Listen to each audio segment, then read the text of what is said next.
You don't have to know a lot of things in order to make a huge difference for the Lord in the world.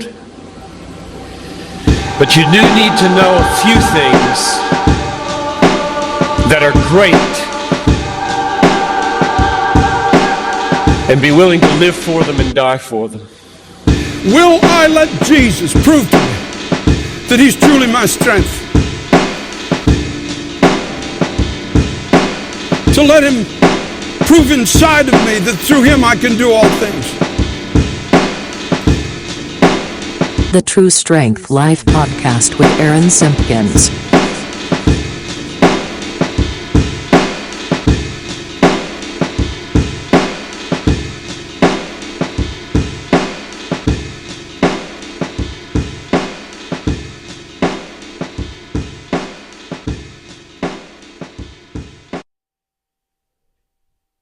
Matthew chapter 5, 1 through 10. When Jesus saw the crowds, he went up on the mountain and sat down. His disciples came to him, and he began to teach them, saying, Blessed are the poor in spirit, for theirs is the kingdom of heaven. Blessed are those who mourn, for they will be comforted. Blessed are the meek, for they will inherit the earth.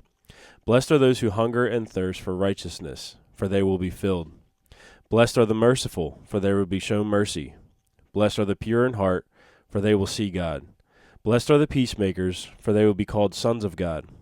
Blessed are those who are persecuted because of righteousness, for theirs is the kingdom of heaven. All right, guys, welcome back. So I want to read that because that was the beginning of the Sermon on the Mount. That was the Beatitudes. And this past weekend was my church's men's retreat. And we had 5 or 6 lessons, and it's a really good time. All the guys just go, all the guys go, we hang out, we go away to a camp retreat, and we have a topic for the weekend, a section of scripture for the weekend, and several people teach.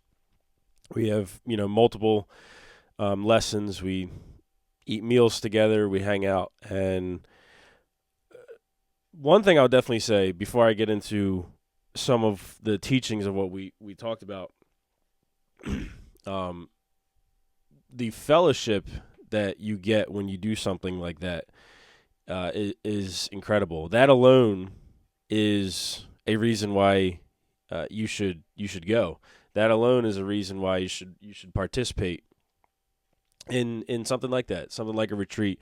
But it's also just generally speaking why going to church on a regular basis is so important. And it's because of that fellowship. We should not neglect the fellowship of the believers. And it's because God knows that we need that. And we've been created in a way where we need that. We need that fellowship with each other. And we're challenged that way. We're convicted that way. We can grow that way. We learn that way. We can be an encouragement to others that way, a blessing to others that way. We can be blessed that way. It's whether you're naturally a people person or not, whether you think this is true or not, we need to be around people, and we need to be around other believers, especially, and that's how we are built up. That's how we, like I said, are encouraged, and we need that. So fellowship, do not neglect fellowship. Fellowship is very important. So if you don't have that, I highly suggest that you find a local church, and start going, start getting to know people, and just start doing life with them, as they say. But if church hurt is something that has happened, that you've experienced, it's kept you away from the building, or you feel like you're not worthy to go walk into the building, or even people in the building have made you feel that way, that's not a God problem. That's a them problem. And God does not view you that way. God says, come as you are. So if the people have turned you away. That's not God. Don't blame God for that. That's his people misrepresenting him. So, and here in America, we have an abundance of riches. Sometimes it's actually can be a negative with how many church buildings we have, because they're, not every single church is a great church, but there's so many churches that if one doesn't work, or you're kicked out, you're not loved, treated wrong, there's another church around the corner you can try, but don't neglect that fellowship. And I got my little guy next to me. I might need to pick him up. So that is one thing I'll say. Don't neglect the fellowship. So we got into the Sermon on the Mount, Matthew 5, 6, and 7 mainly. Well, that's what it is. So that is Jesus's most popular preaching and the most popular sermon that there's ever been. And it was such a let me say this real quick. If you don't know what the Bible Project is, the Bible Project online, they create these really cool visuals of, they'll explain a section of Scripture or a book of the Bible, or like they have one for the Sermon on the Mount, and they will do a drawing along with it as they describe it, and it's a really cool drawing. They're very clear, very simple when they explain things. They're really good. I just check them out to get a good grasp of what's going on here. So we went over the Sermon on the Mount. Few things stuck out to me, and this is definitely not exhaustive. So, but for me, Sermon on the Mount, it was cool because I always think of setting of when the scripture was written. So this was Jesus speaking to people who hadn't had a teacher, a prophet, or anything for about 400 years, up until John the Baptist, and then right after him, and at the same time, Jesus. And so Jesus comes in with this paradigm-shifting message where the Pharisees and all have been law. They've been all about the law and doing and law. And Jesus comes in and says that it's not about being saved and being a part of the kingdom, and loving God and loving others is not about the checklist of good things and following the law that you do. That's not it. That's actually missing the point. The point is Jesus is after your heart. Okay, where is your heart? Because one example would be further along in this section, Jesus talks about murder. Well, you hear them say, let me just see if I forget the exact verse. Here you go, 21. You have heard that it was said to the ancients, do not murder, and anyone who murders will be subject to judgment. But I tell you that anyone who is angry with his brother will be subject to judgment. Anyone who says to his brother, Raka, I might be saying that wrong, will be subject to the Sanhedrin. But anyone who says, you fool, will be subject to the fire of hell. So the point is, Jesus is actually taking it to the next level, to the level that would be, like I said, a shock, would be a paradigm shift to the people, and saying, if it was all about just doing an outside, act, then you would literally have to be perfect. But it's not that. It's about your heart position. It's about, where is your heart? Where is your mind towards how you view people, how you go about life? Because, in a sense, Jesus makes it even more extreme, because he's saying it's not just whether or not you committed the act of murder. It's actually the mindset that you have about someone is also a sin. That is the sin which leads to the act of murder. But you've already committed murder before you've even committed the act. If you have anger towards your brother, and he uses other examples like adultery, and if you've looked at someone with lust, you've already committed adultery within your heart. So God is saying that he's after. He wants your heart bent towards him, and so we see that. We'll go back to we'll cover just this one verse, so I'm not too long on this. Think of the question. So, okay, Jesus is about your heart. He wants your heart position. So what does that mean? Verse 3, Matthew 5. Blessed are the poor in spirit, for theirs is the kingdom of heaven. Blessed are the poor in spirit. What does that mean? Well, poor in spirit is a position within your spirit, where your heart, where you realize you are a sinner. You realize that you cannot fix your sin on your own. You realize that you are in need of God's grace, and the only way to be saved, the only way to have your sin forgiven, the only way to have your sin taken and that load off your shoulders is to give it to God. In other words, a laying down of yourself and giving it to the Lord. And so the poor in the spirit is a position, again, where you've done away with thinking that you can do it on your own, and you realize it's all on God. And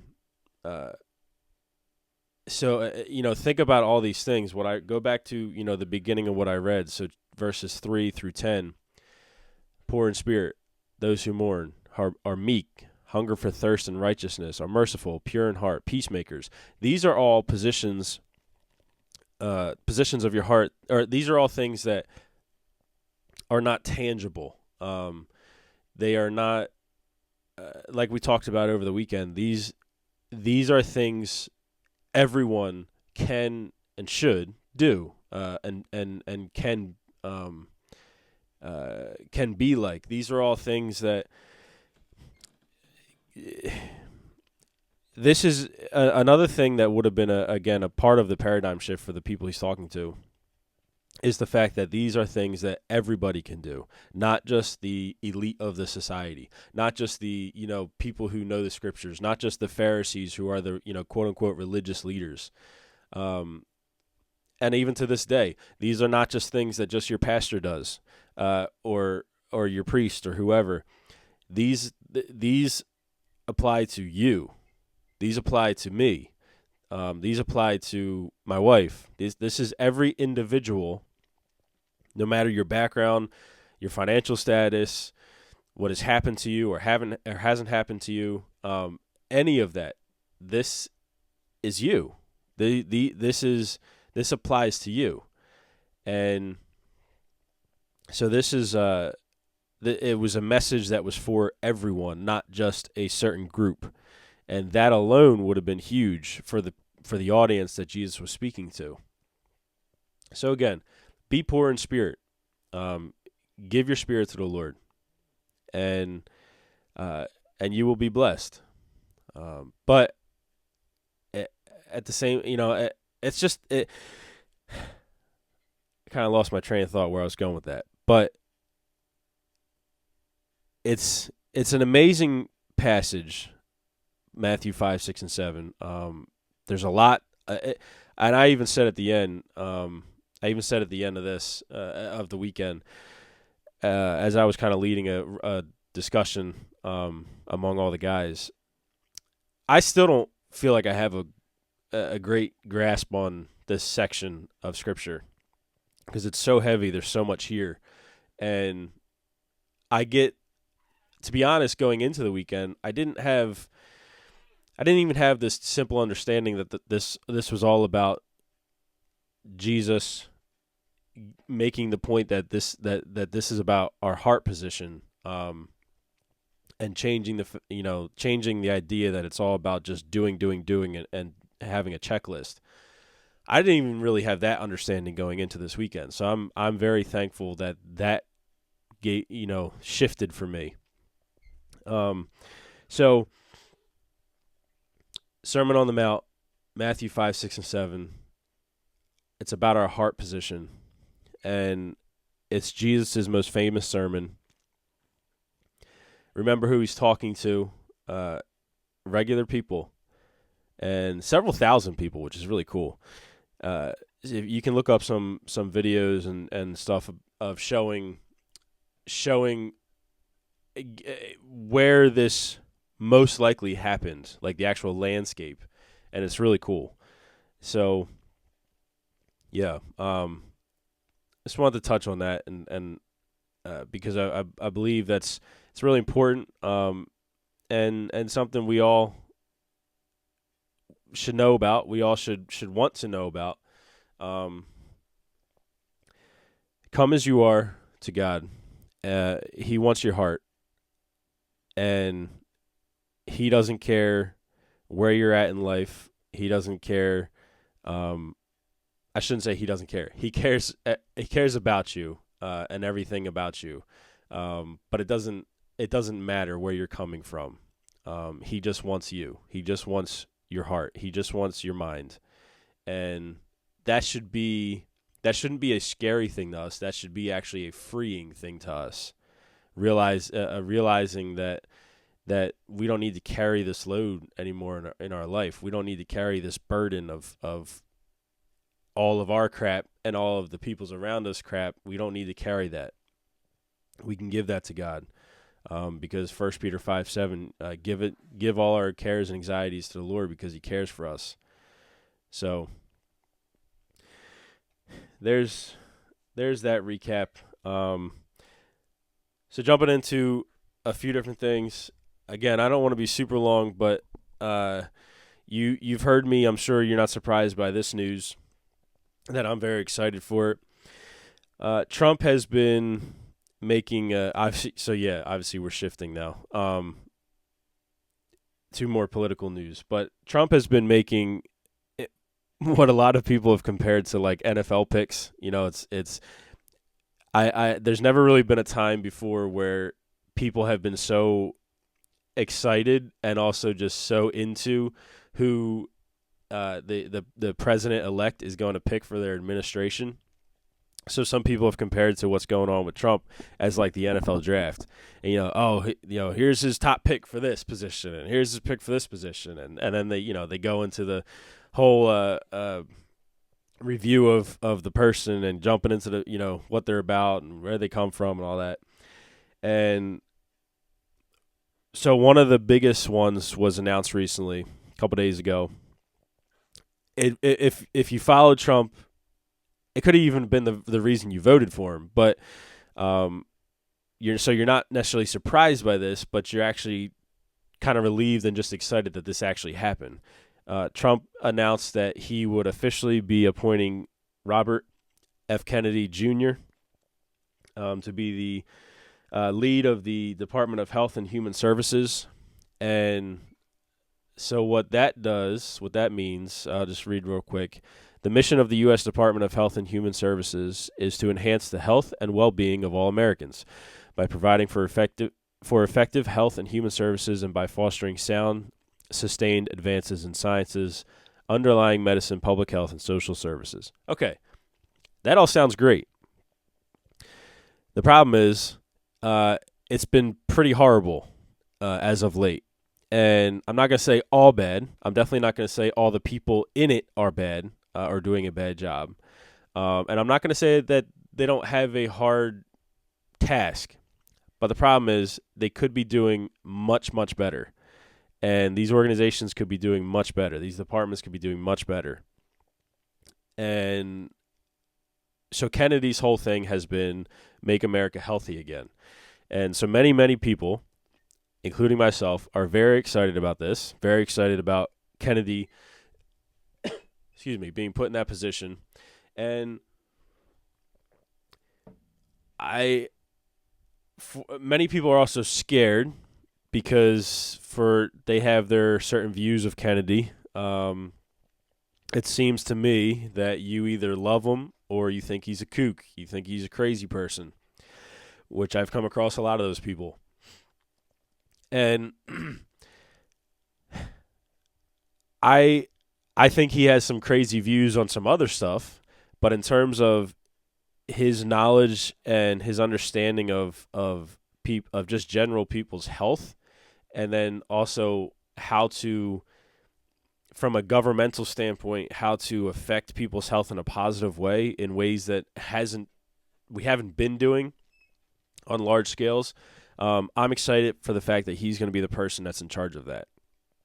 He's going to be the person that doesn't have all of the say, but he has a lot to say about the quality of our food, what's going to go into our food, our water. Hopefully, bringing more transparency from the healthcare system and big pharma and things like that. Very excited for all that stuff. So I have this little video. It's only a minute long, but so I'm going to play this little video of this is him being interviewed and giving a very, very brief, basically description of what he's going to be tasked to do in this role. So here's this video of Kennedy answering that question. Donald Trump has said that he would put you in charge of the public health agencies. What exactly does that look like? Well, he's been very specific in what he said. He wants me to do three things. One, clean up the corruption of the agencies, particularly the conflicts of interest that have turned those agencies into captive agencies for the pharmaceutical industry and the food industry, the other industries that they're supposed to be regulating. Number two, to return those agencies to the gold standard science, the empirically based, evidence-based medicine that they were famous for when I was a kid. And number three, to make America healthy again, to end the chronic disease epidemic. And President Trump has told me that he wants to see measurable, concrete results within 2 years in terms of a measurable diminishment in chronic disease among America's kids. So people are very excited for that. Now, again, a lot of people see this as a political person just making more promises and who knows of whether or not he's going to actually keep it. Most politicians don't keep most of their promises. I do believe this could be a little different, and I do believe I could be wrong, but I do believe that Kennedy genuinely has the best interest at heart of the people and really actually wants to go towards what will lead to actual good health for people. And I think that because if you go and listen to some interviews and things of him kind of going into that more in detail, it's really cool. And hearing his kind of testimony of what has led him to this point. So again, is it going to happen perfectly? Most likely not. Could there be some things that are drastically changed? I think there will be, and I'm optimistic that it's going to be an actual good thing, generally for the health of our people. Because whether you're aware of it or not, America is severely unhealthy, and it's an epidemic, honestly. And it needs some overhaul, needs to be fixed drastically. So I'm very excited that Kennedy is there and will have the opportunity to hopefully do that. So if you want to learn more of his ideas, where he's coming from, his thinking, maybe some people that are going to be with him, he does have his RFK JR Podcast, so you can just go look that up. You can look at some of his stuff on mahanow.org. I've already mentioned that website in a previous episode. But you go look into it. And you know, it think about it this way. America's been severely unhealthy for a while, and we're going on a track that continues that route. The route, the way we're going is just going to mean that we're continually getting more and more unhealthy. He wants to come in and overhaul that so that the trajectory goes the other way, to where we get healthier. That's not a bad thing. That's a good thing. We should all want that very much, and we should at least be hopeful that he's going to do some of that. So let's just see. Let's see. I'm excited. But with that, with making America healthy again, I'm going to try to do my part. And part of what I mean by that is I have an announcement for this podcast going forward. I have a friend of mine who owns a gym in Ohio and has been a trainer for a long time, and he has agreed to do a once a month episode with me, specifically about health, physical health, and how anything surrounding that, whether it's fitness, working out, nutrition, sleep, he's into all of it, and he knows he's very well versed in all of it. He like I said, he's been a trainer for a long time. He owns a gym. He's owned it for over 10 years, and he himself has been a bodybuilder and a natural bodybuilder. Has been. I'm excited for that. And not only that, he's a great guy. He's a great family man, great Christian, and so I'm looking forward to that. That's going to be called IronMade. So when you see the IronMade episodes, you'll know that is a health-based episode. You might get some fitness tips. You might get some nutrition tips. But anything that's involving our health is what that's going to be about. So I'm looking forward to that. I'm really excited. But as I wrap this up, remember that our physical health, our mental, spiritual health, all that is wrapped up largely in, again, like I said in the beginning, our heart position towards God, and our mentality and where our thoughts are, where our mind is, because if our mind is not positioned towards the Lord, and we're not thinking on the things of the Lord, then our life, honestly, is not going to follow. So I'm going to leave you guys with this. Philippians 4:8. Finally, brothers, whatever is true, whatever is honorable, whatever is just, whatever is pure, whatever is lovely, whatever is commendable, if there is any excellence, if there is anything worthy of praise, think about these things. So move forward, guys, and remember, truth is strength.